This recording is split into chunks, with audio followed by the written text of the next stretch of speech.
तो आज के इस डीप डाइव में हमारा मिशन बहुत ही क्लियर और फोकस्ड है। बिल्कुल। और ये मिशन उन सभी लोगों के लिए है जो यूपीएससी प्रीलिम्स 2026 को टारगेट कर रहे हैं। सही कहा। बेसिकली हम vision PT 365, polity, governance and social issues और उसके नए अपडेटेड मटेरियल्स को डीकोड करने वाले हैं। राइट। और एक ग्राउंड रूल हमने पहले ही सेट कर लिया है। कॉन्सेप्ट्स को सिंपल और एक्सेसिबल रखने के लिए हम प्योर हिंदी टेक्निकल वर्ड्स का यूज नहीं करेंगे। हाँ, मतलब संविधान या कार्यपालिका जैसे भारी वर्ड्स नहीं। सारे कॉन्स्टिट्यूशनल, लीगल और एडमिनिस्ट्रेटिव टर्म्स स्ट्रिक्टली इंग्लिश में ही रहेंगे ताकि फ्लो नेचुरल रहे। एग्जैक्टली। और आज का रोड मैप काफी एक्शन पैक्ड है। हम शुरू करेंगे नेशनल इमरजेंसी के 50 साल पूरे होने की हिस्टोरिकल सिग्निफिकेंस से। फिर हम शिफ्ट होंगे हमारी कॉन्स्टिट्यूशनल और एग्जीक्यूटिव बॉडीज पर, जैसे यूपीएससी जिसकी सेंचुरी कंप्लीट हुई है, सीबीआई का इंटरस्टेट फ्रिक्शन और लोकपाल। और एंड में हम मेजर लेजिस्लेटिव ओवरहॉल्स कवर करेंगे, जैसे नया वीबी ग्राम जी एक्ट, क्रिमिनल लॉज का डिजिटल अपडेट और वक्फ अमेंडमेंट। एक छोटी सी बात और, जो लोग भी रिवीजन फेज में हैं या सिंपली इंडियन पॉलिटी के शिफ्टिंग लैंडस्केप को रैपिडली समझना चाहते हैं ना, उनके लिए डीप डाइव एक परफेक्ट ऑडियो शॉर्टकट होने वाला है। I completely agree. एक ही जगह पर सारी हाई यील्ड इन्फॉर्मेशन मिल जाएगी। तो शुरू करते हैं। मैं एक बेसिक एनालॉजी देता हूँ। जैसे जब एक स्मार्टफोन बार बार हैंग होता है या सिस्टम में बड़ा क्रैश आता है तो हम तुरंत उसे सेफ मोड में डाल देते हैं। हाँ, वहाँ सिर्फ बेसिक सिस्टम एप्स चलते हैं। राइट। बाकी सारे third party applications, background processes सब टेम्पररी डिसेबल हो जाते हैं। एक तरह का हार्डवेयर सर्वाइवल मैकेनिज्म है ये। सही एनालॉजी है। तो अगर एक पूरी डेमोक्रेसी को ऐसे ही सेफ मोड में डालना पड़े, जहां बेसिक फंडामेंटल राइट्स सस्पेंड हो जाएं और पावर पूरी तरह सेंट्रलाइज हो जाए, तो वो सिस्टम कैसा दिखेगा? वो प्रैक्टिकली एक एब्सोल्यूट एडमिनिस्ट्रेटिव लॉकडाउन बन जाएगा। I mean normal democratic functioning पूरी तरह रुक जाती है। जो एक कंफर्टिंग कॉम्प्लेक्सिटी और चेक्स एंड बैलेंसेस होते हैं ना, उसे हटकर स्टेट एक बाइनरी मोड में चला जाता है, सिर्फ सर्वाइवल और टोटल कंट्रोल। और इंडियन डेमोक्रेसी में इस एक्सट्रीम सेफ मोड मैकेनिज्म को ही हम नेशनल इमरजेंसी कहते हैं। और यहीं से हमारी पहली थीम शुरू होती है। बिल्कुल। और ये टॉपिक इस साल इतना हाई यील्ड इसलिए है क्योंकि 2025 में एक बहुत बड़ा माइलस्टोन आया है। Exactly 50 years. आई मीन जून 25, 1975 से लेकर मार्च 21, 1977 तक का वो पीरियड जिसने हमारी डेमोक्रेसी को उसके सबसे बड़े स्ट्रेस टेस्ट से गुजारा। इसका बेसिस क्या है लीगली? देखिए, इसका कॉन्स्टिट्यूशनल बेसिस मिलता है कॉन्स्टिट्यूशन के पार्ट 18 में। ये पार्ट स्पेसिफिकली इमरजेंसी प्रोविजंस के लिए डिजाइन किया गया है। ओके, लेट्स अनपैक दिस थोड़ा सा। श्योर। इसमें 3 कोर आर्टिकल्स हैं जो स्टेट का नेचर प्रैक्टिकली फेडरल से यूनिटरी में ट्रांसफॉर्म कर देते हैं। पहला और सबसे ड्रास्टिक है आर्टिकल 352, यानी नेशनल इमरजेंसी, जो सिर्फ तब इन्वोक होती है जब वॉर, एक्सटर्नल एग्रेशन या आर्म्ड रिबेलियन का थ्रेट हो। सही कहा। फिर आता है आर्टिकल 356, जिसे कॉमनली प्रेसिडेंट्स रूल कहा जाता है। राइट। और ये तो स्टेट्स में हिस्टोरिकली काफी कंट्रोवर्शियल भी रहा है क्योंकि ये डायरेक्ट सेंटर स्टेट रिलेशंस को हिट करता है। हाँ, क्योंकि आर्टिकल 356 तब लगता है जब स्टेट में breakdown of constitutional machinery declare हो जाए, या फिर आर्टिकल 365 के अंडर जब कोई स्टेट यूनियन डायरेक्शन से कंप्लाई करने में फेल हो जाए। अच्छा, और तीसरा प्रोविजन है आर्टिकल 360, यानी फाइनेंशियल इमरजेंसी। ये तब एक्टिवेट होती है जब इंडिया की फाइनेंशियल स्टेबिलिटी या क्रेडिट को डायरेक्ट थ्रेट हो। पर बाय द वे आज तक लगानी नहीं पड़ी। Thank God for that. लेकिन इन प्रोविजंस में सबसे फैसिनेटिंग और आई वुड से थोड़ा अनसेटलिंग पार्ट वो है जहां फंडामेंटल राइट्स सस्पेंड होते हैं। राइट। अगर सोर्स मटेरियल की हिस्ट्री देखें तो ये सस्पेंशन ऑफ फंडामेंटल राइट्स का concept Weimar constitution of Germany से बोरो किया गया था। अब जर्मनी के उस दौर की हिस्ट्री तो काफी डार्क थी, तो वहां से इतना एक्सट्रीम प्रोविजन इंडियन कॉन्स्टिट्यूशन में क्यों ही लाया गया होगा? क्योंकि फ्रेमर्स को बहुत क्लियरली ये पता था कि एक यंग नेशन को इंटरनल और एक्सटर्नल थ्रेट से बचाने के लिए एक किल स्विच जरूरी है। एक फेल सेफ 3 बार लग चुकी है। पहली बार 1962 में जब चाइनीज अग्रेशन हुआ था। ऑलराइट, वो एक एक्सटर्नल इमरजेंसी थी। हाँ। दूसरी बार 1971 में पाकिस्तान वॉर के टाइम पर लगी, और तीसरी बार थी 1975 की इंटरनल इमरजेंसी, जिसके 50 साल अभी पूरे हुए हैं। लेकिन एक क्रिटिकल सवाल यहाँ बनता है, 50 साल बहुत लंबा टाइम होता है।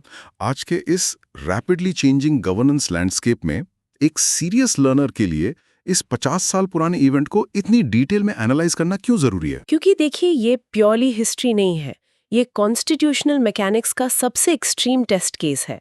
जब पावर इतनी तेजी से एक जगह सेंट्रलाइज होती है ना, हाँ, तब ये प्रैक्टिकली समझ आता है कि डेली गवर्नेंस में इंस्टीट्यूशंस का इंडिपेंडेंट होना कितना क्रूशियल है। Make sense. इमरजेंसी फ्रेमवर्क हमें ये सिखाता है कि स्टेट पावर नेचुरली सेंट्रलाइजेशन की तरफ भागती है और उस पावर को चेक करने के लिए इंडिपेंडेंट वॉचडॉग्स की जरूरत पड़ती है। सही पॉइंट है।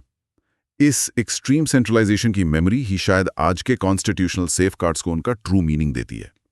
तो चलिए इस कॉन्सेप्ट से एक नेशनल स्टेप आगे बढ़ते हैं। बिल्कुल। जब सेफ मोड ऑफ होता है तो इस मैसिव डेमोक्रेटिक मशीनरी को एफिशिएंटली चलाने और मॉनिटर करने का काम कौन करता है? हमारे वॉचडॉग्स और कॉन्स्टिट्यूशनल बॉडीज। सही। और यहाँ पर यूपीएससी ने 1 अक्टूबर 2025 को अपनी एस्टैब्लिशमेंट की पूरी सेंचुरी कंप्लीट कर ली है। 100 साल। एक सेंचुरी तक सेंट्रल रिक्रूटिंग एजेंसी रहना कोई छोटी बात नहीं है। इसका सर्वाइवल ही इसके रोबस्ट कॉन्स्टिट्यूशनल डिजाइन को प्रूव करता है। Oh absolutely. इसका status part 14 of the constitution में आर्टिकल्स 315 से 323 के अंडर मैप्ड आउट है।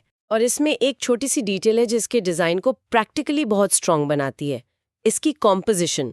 अच्छा। हाँ, यूपीएससी के एटलीस्ट 50% मेंबर्स के पास एग्जैक्टली 10 इयर्स का गवर्नमेंट सर्विस एक्सपीरियंस होना ही चाहिए। ये मैंडेटरी है। ये डेटा पॉइंट अपने आप में एक बहुत क्लियर मैसेज दे रहा है। राइट। ये रूल शायद इसलिए ही बनाया गया ताकि कमीशन में सिर्फ थ्योरेटिकल एकेडमिशियंस या पॉलिटिकल लॉयलिस्ट्स ना भर जाएं। सही पकड़ा आपने। अगर हाफ मेंबर्स सीजन्ड ब्यूरोक्रेट्स होंगे तो उन्हें ग्राउंड रियलिटी और एडमिनिस्ट्रेटिव रिक्वायरमेंट्स का रियल आइडिया होगा। लेकिन सिर्फ एक्सपीरियंस या कॉम्पोजिशन से तो इंडिपेंडेंस नहीं आती ना? नहीं, बिल्कुल नहीं। इंडिपेंडेंस तब आती है जब एग्जीक्यूटिव उन्हें आसानी से दबा ना सके, और इसके लिए सैलरीज और expenses directly consolidated fund of India पर चार्ज होते हैं। जिसका प्रैक्टिकल मतलब ये है कि पार्लियामेंट उनकी फंडिंग पर एनुअली वोट नहीं कर सकती। फंडिंग गारंटीड रहती है। और दूसरा सेफगार्ड ये भी है कि अपॉइंटमेंट के बाद उनकी सर्विस कंडीशंस को उनके डिसएडवांटेज के लिए ऑल्टर नहीं किया जा सकता। एग्जैक्टली। एक प्रॉपर कॉन्स्टिट्यूशनल शील्ड दे दी गई है। पर वेट, एक डाउट है। अगर गवर्नमेंट किसी मेंबर से खुश नहीं है तो उन्हें हटाने का मैकेनिज्म क्या है? क्योंकि अगर रिमूवल आसान हुआ तो ये सारे सेफगार्ड्स तो बेकार हो जाएंगे। सही सवाल है। इसीलिए रिमूवल प्रोसेस इंटेंशनली बहुत रिजिड बनाया गया है। ग्राउंड्स बहुत क्लियरली डिफाइंड हैं। जैसे insolvency, external paid employment, physical और मेंटल अनफिटनेस और मिसबिहेवियर। अब इसमें मिसबिहेवियर वाला पार्ट ना सबसे इंटरेस्टिंग है। कैसे? सुप्रीम कोर्ट जो इंक्वायरी के बाद एडवाइस देती है, क्या वो प्रेसिडेंट के लिए सिर्फ एक सजेशन होती है? नहीं, बिल्कुल नहीं। यही तो सबसे बड़ा सेफगार्ड है। वो एडवाइस प्रेसिडेंट पर लीगली बाउंडिंग होती है। ओह वाह। हाँ, एग्जीक्यूटिव इंडिपेंडेंटली यूपीएससी मेंबर्स को मिसबिहेवियर के ग्राउंड पर रिमूव कर ही नहीं सकती। ये एक बहुत ही परफेक्ट एग्जाम्पल है स्ट्रॉन्ग इंस्टीट्यूशनल इंडिपेंडेंस का। अब यूपीएससी के इस हेविली शील्डेड स्ट्रक्चर को कंपेयर करते हैं एक ऐसी बॉडी से जहां हमेशा एग्जीक्यूटिव कंट्रोल और पॉलिटिकल फ्रिक्शन का एक टग ऑफ वॉर चलता रहता है। आप सीबीआई की बात कर रहे हैं ना? सही पहचाना। रिसेंटली एक हाई लेवल कमिटी नए सीबीआई डायरेक्टर के नाम पर कंसेंसस रीच ही नहीं कर पाई। तो पहले तो ये बताएं कि इस कमिटी में आखिर होता कौन कौन है? देखिए, सिलेक्शन प्रोसेस को ट्रांसपेरेंट रखने के लिए एक स्टैट्यूटरी मैकेनिज्म बनाया गया है। CBI director is selected by a high level committee जिसमें 3 की फिगर्स होते हैं। Okay. The prime minister, the leader of opposition और the chief justice of India. और अगर सीजीआई अवेलेबल नहीं है तो एक सुप्रीम कोर्ट जज जिसे सीजीआई नॉमिनेट करें वो कमिटी का पार्ट बनते हैं। एक तरफ प्राइम मिनिस्टर, दूसरी तरफ लीडर ऑफ ऑपोजिशन, और बैलेंस करने के लिए जुडिशरी। Fair enough. पर सीबीआई का अपना लीगल स्टेटस ही हमेशा से एक पैराडॉक्स रहा है। राइट। ये बॉडी इतनी पावरफुल है, नेशनल लेवल पर ऑपरेट करती है, लेकिन क्या इसके पास एक्चुअली कोई कॉन्स्टिट्यूशनल या स्टैट्यूटरी बैकिंग है? Here's where it gets really interesting. ये एक ऐसी टेक्निकलिटी है जो पूरे इंस्टीट्यूशनल डिजाइन को कॉम्प्लेक्स कर देती है। CBI is neither a constitutional body nor a statutory body. Wait, really? तो फिर ये एग्जिस्ट कैसे करती है? ये इफेक्टिवली एक एग्जीक्यूटिव रेजोल्यूशन के थ्रू क्रिएट की गई थी based on the Santhanam committee recommendations. और लीगली सीबीआई अपनी पुलिस पावर्स ड्रॉ करती है Delhi special police establishment act 1946 से। मतलब डीएसपी एक्ट। हाँ, और ये फंक्शन करती है ministry of personal, pension and public grievances के डायरेक्ट कंट्रोल में। ये बहुत फैसिनेटिंग है। सीबीआई इफेक्टिवली डीएसपी एक्ट के थ्रू ऑपरेट करती है क्योंकि पुलिस तो एक स्टेट सब्जेक्ट है। एग्जैक्टली। सेंट्रल गवर्नमेंट डायरेक्टली एक नेशनल पुलिस फोर्स नहीं बना सकती थी विदाउट स्टेट्स कंसेंट।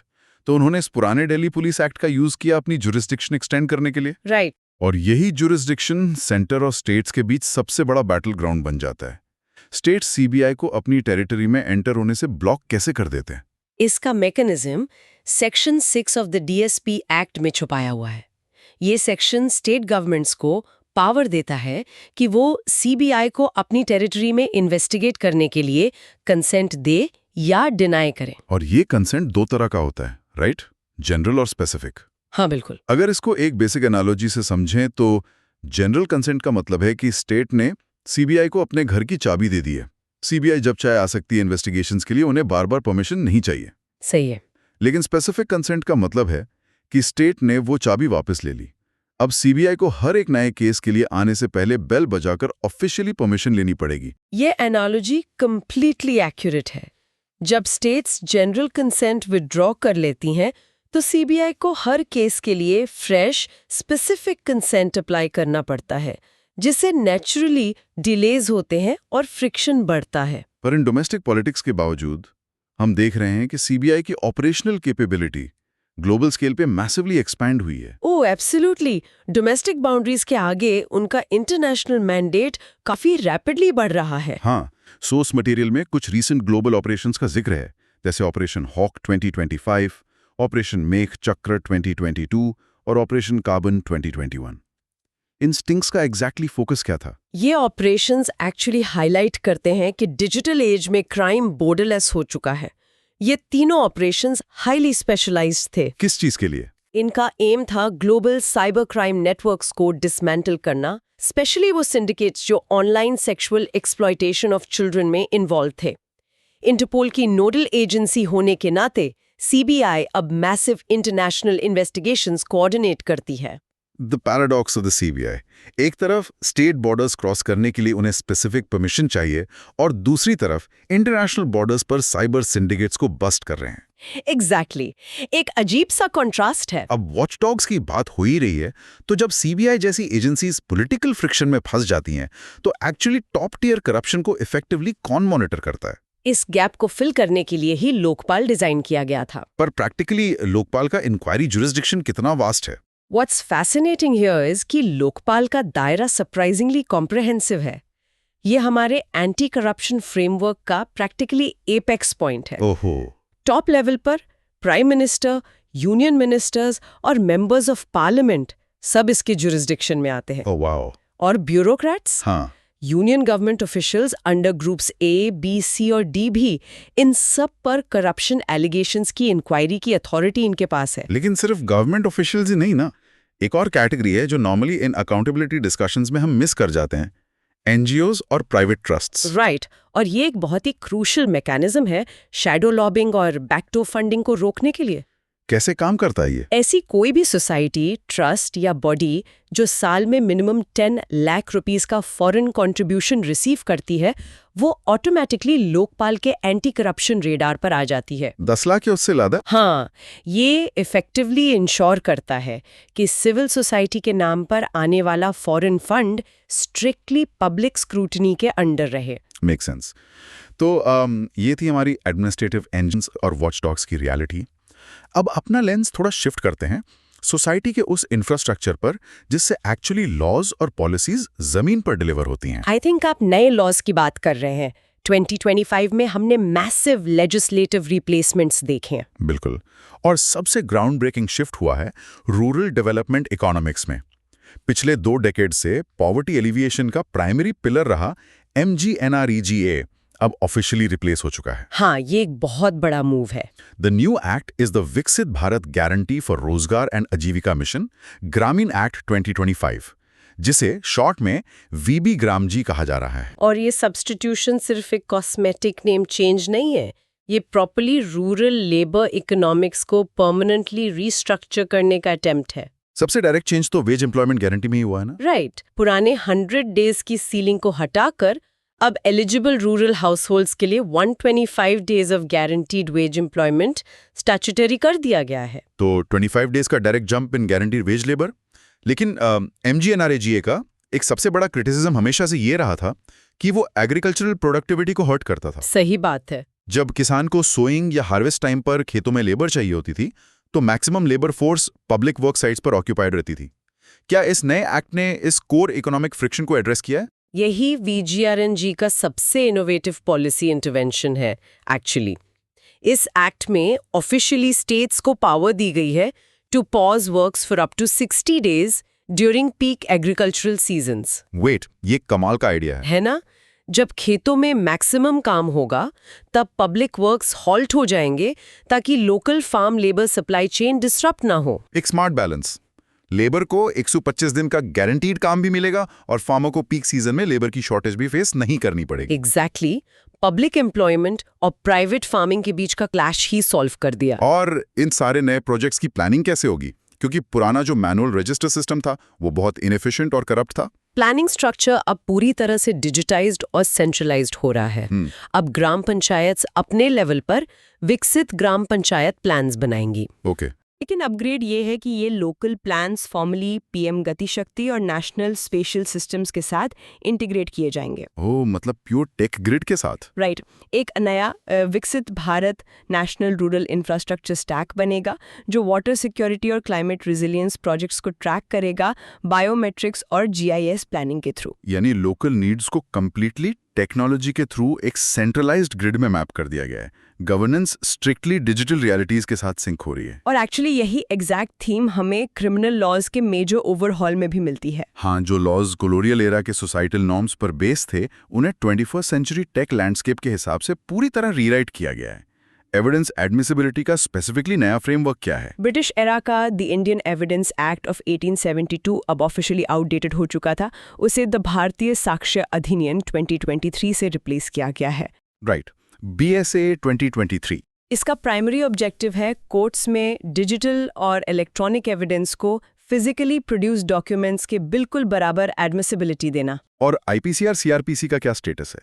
IPC को भारतीय न्याय संहिता और CRPC को भारतीय नागरिक सुरक्षा संहिता से रिप्लेस किया गया है, जहां प्योरली पनिशमेंट की जगह जस्टिस डिलीवरी और डिजिटल इंटीग्रेशन पर फोकस शिफ्ट किया गया है। जब हम डिजिटल स्पेसेस को रेगुलेट करने की बात कर ही रहे हैं तो एक मैसिव अनस्ट्रक्चर्ड सेक्टर को रिसेंटली फॉर्मली टैकल किया गया है, online gaming. Oh yes, promotion and regulation of online gaming act 2025। इस स्पेसिफिक लॉ की अचानक से अर्जेंसी क्या आई थी? अर्जेंसी प्योरली इकोनॉमिक और साइकोलॉजिकल डैमेज से जुड़ी थी। ऑनलाइन गेमिंग प्रैक्टिकली एक लीगल ग्रे एरिया बन चुका था जहां स्किल और चांस के बीच की लाइन पूरी तरह ब्लर हो गई थी। हाँ, बहुत मैसिव फाइनेंशियल ड्रेन हो रहा था यूथ्स का। राइट। तो नए एक्ट ने इफेक्टिवली ऑनलाइन मनी गेम्स और डिजिटल वेजरिंग प्लेटफॉर्म्स को आउटराइट बैन कर दिया है। लेकिन जो लेजिटिमेट गेम्स हैं उनका क्या? उनके लिए एक प्रोविजन है।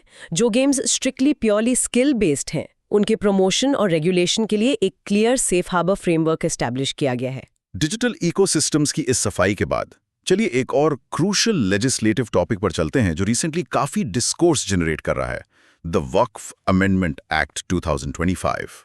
नए मॉडर्न रेगुलेशन को समझने से पहले इसके हिस्टोरिकल मैकेनिज्म को ऑब्जेक्टिवली ट्रेस करना इंपॉर्टेंट है। बेसिकली ये वक्फ सिस्टम फंडामेंटली ऑपरेट कैसे करता है?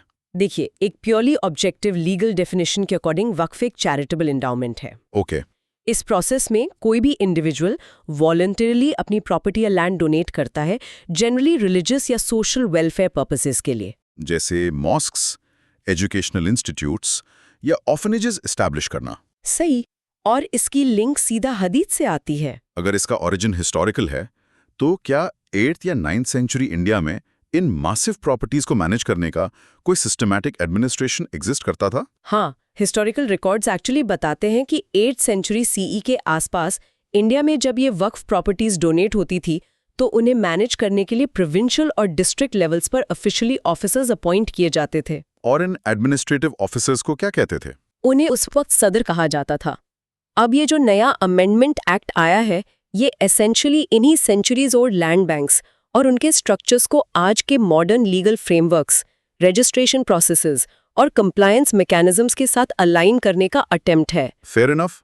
गवर्नेंस स्ट्रक्चर्स को टाइम के हिसाब से डिजिटली और लीगली अपडेट करना एक ऑनगोइंग प्रोसेस ही है। बिल्कुल अचानक नहीं है, क्योंकि नॉर्दर्न बॉर्डर्स पर इन विलेजेस की इकोनॉमी को नेशनल मेनलैंड से इंटीग्रेट करना अब सिर्फ एक इकोनॉमिक प्रायोरिटी नहीं है, ये एक मैसिव स्ट्रेटेजिक सिक्योरिटी प्रायोरिटी बन चुका है। कैसे?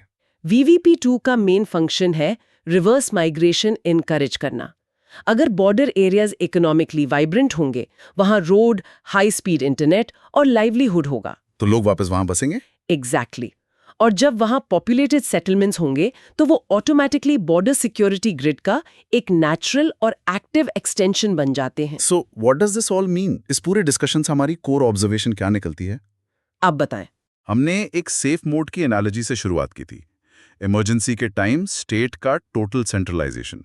वहां से हमने ऑब्जर्व किया कि डेमोक्रेसी उस एक्सट्रीम कंट्रोल से बचने के लिए यूपीएससी, सीबीआई और लोकपाल जैसी अकाउंटेबिलिटी इंजन्स पर रिलाई करती है, भले ही वहां सेंटर स्टेट फ्रिक्शंस हमेशा परसिस्ट करें। और फाइनली हमने लॉस का ग्राउंड रियलिटी पर डायरेक्ट इम्पैक्ट देखा। MGNREGA की जगह डिजिटल PM गतिशक्ति से इंटीग्रेटेड VB ग्राम जी, कॉलोनियल क्रिमिनल कोड्स की जगह डिजिटल फर्स्ट भारतीय संहिताज, ऑनलाइन वेजरिंग का बैन और वक्फ बोर्ड जैसी हिस्टोरिकल बॉडीज का स्ट्रिक्ट रेगुलेशन। राइट। इन सब में ना एक डिस्टिंक्ट पैटर्न दिखाई देता है। और वो पैटर्न एक्चुअली एक कांस्टेंट टग ऑफ वॉर का है। एक तरफ हमारी गवर्नेंस को मैसिवली यूनिफॉर्म्ड, सेंट्रलाइज्ड और डिजिटाइज्ड किया जा रहा है, चाहे वो रूरल एम्प्लॉयमेंट ट्रैकिंग हो या नए unified criminal laws. System naturally supreme efficiency और स्टैंडर्डाइजेशन की तरफ पुश कर रहा है। लेकिन दूसरी तरफ वही सेंट्रलाइज सिस्टम रेजिस्टेंस फेस करता है जब बात स्टेट्स की ऑटोनॉमी की आती है, जैसे स्टेट्स का CBI से कंसेंट विड्रॉ करना या लोकपाल का NGOs को मॉनिटर करना। ये पुश एंड पुल ही फेडरल गवर्नेंस का कोर रियलिटी है। Efficiency versus local autonomy. ये फ्रेमवर्क सिर्फ प्रीलिम्स एग्जाम पास करने के लिए जरूरी नहीं है, बल्कि इंडिया के स्ट्रक्चरल मैट्रिक्स को प्रैक्टिकली डिकोड करने के लिए रिक्वायर्ड है। बिल्कुल सही कहा। और एक सोचने वाली बात जो इस पूरे एनालिसिस से इमर्ज होती है, this raises an important question. वो क्या? वो ये है कि आगे चलकर हमारी स्टेट और सोसाइटी का फ्यूचर आर्किटेक्चर अल्टीमेटली क्या होगा।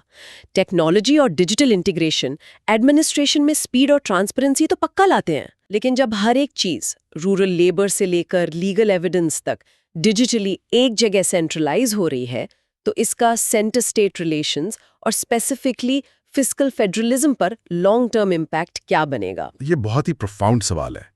क्या ये मैसिव स्टैंडर्डाइजेशन हमें ट्रू कोऑपरेटिव फेडरलिज्म की तरफ ले जा रहा है, जहां सभी स्टेट्स एक ही टेक्नोलॉजी लेयर पे पीसफुली कोलैबोरेट करें? या फिर अगर एफिशिएंसी और डिजिटल यूनिफॉर्मिटी के कवर के अंदर हम अननोइंगली एक नए काइंड ऑफ सॉफ्ट सेंट्रलाइजेशन के एरा में एंटर कर रहे हैं? ये एक ऐसी सिस्टेमिक टेंशन है जिसको हर सीरियस एस्पिरेंट को खुद डीपली एक्सप्लोर करना चाहिए। एग्जैक्टली। और आगे आने वाले सभी पॉलिसी चेंजेस को इस लेंस से इवैल्यूएट करना बहुत फायदेमंद होगा। तो इस थॉट प्रोवोकिंग क्वेश्चन के साथ आज के इस डीप डाइव को यहीं रैप अप करते हैं। डेटा और फैक्ट्स को रटने या आइसोलेट करके पढ़ने के बजाय उनके अंडरलाइंग कनेक्शंस को ग्रास्प करने की कोशिश करिए। यस। यही अप्रोच आपको एनालिटिकल एज देगी। Keep connecting the dots and keep analysing the shifts. Good luck with your revision.